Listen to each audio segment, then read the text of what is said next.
You ask Tiger to solve. This deals with linear equations with one unknown.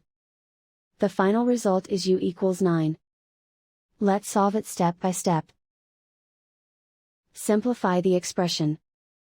Expand the parentheses. Simplify the arithmetic. Group all constants on the right side of the equation. Subtract 18 from both sides. Simplify the arithmetic.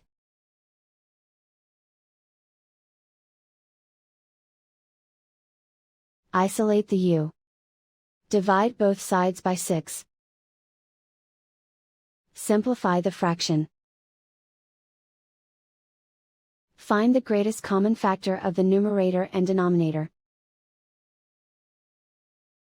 Factor out and cancel the greatest common factor. And so the final result is u equals 9.